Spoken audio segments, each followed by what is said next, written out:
നമസ്കാരം. Body shaming ഏറ്റവും അധികം നേരിടേണ്ടി വന്ന നടിമാരിൽ ഒരാളാണ് ഹണി റോസ്. സമൂഹ മാധ്യമങ്ങളിലും മറ്റും താരത്തിന് നിരവധി മോശം കമന്റുകൾ നേരിടേണ്ടി വന്നിട്ടുണ്ട്. എന്നാൽ എല്ലാ വിമർശനങ്ങളെയും മറികടന്ന് സിനിമയിൽ തന്റേതായ ഒരിടം ഹണി റോസ് ഇപ്പോൾ കണ്ടെത്തി കഴിഞ്ഞു.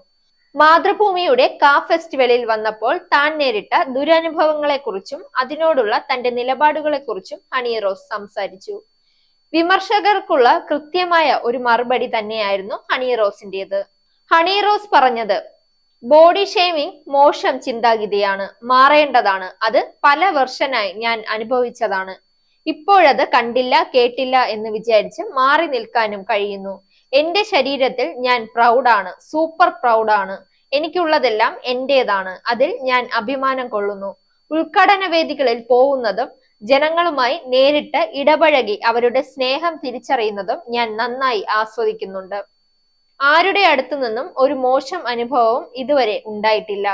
സോഷ്യൽ മീഡിയയിലാണ് ഹേറ്റ് ക്യാമ്പയിൻ പോലുള്ള നെഗറ്റീവ് സമീപനങ്ങൾ കാണുന്നത്. ഫോണിന്റെ കൊച്ചു ലോകത്ത് മുഖം മൂടിയിട്ട് ചെയ്യുന്നതല്ലേ, അവിടെയും പോസിറ്റീവായ അനുഭവങ്ങൾ ഏറെയുള്ളത് കൊണ്ട് ഇത്തരം പ്രവണതയെ അവഗണിക്കാനും സാധിക്കുന്നു. Zag news, Thiruvananthapuram. നേരിന്റെ വാർത്തകൾ നിങ്ങളുടെ വിരൽത്തുമ്പിലെത്താനായി സാഗ് ന്യൂസ് ചാനൽ സബ്സ്ക്രൈബ് ചെയ്തും ഷെയർ ചെയ്തും ഒരു ശരിയായ മാധ്യമ നിലപാടിന് നിൽക്കാൻ ഞങ്ങൾ നിങ്ങളെ ക്ഷണിക്കുന്നു.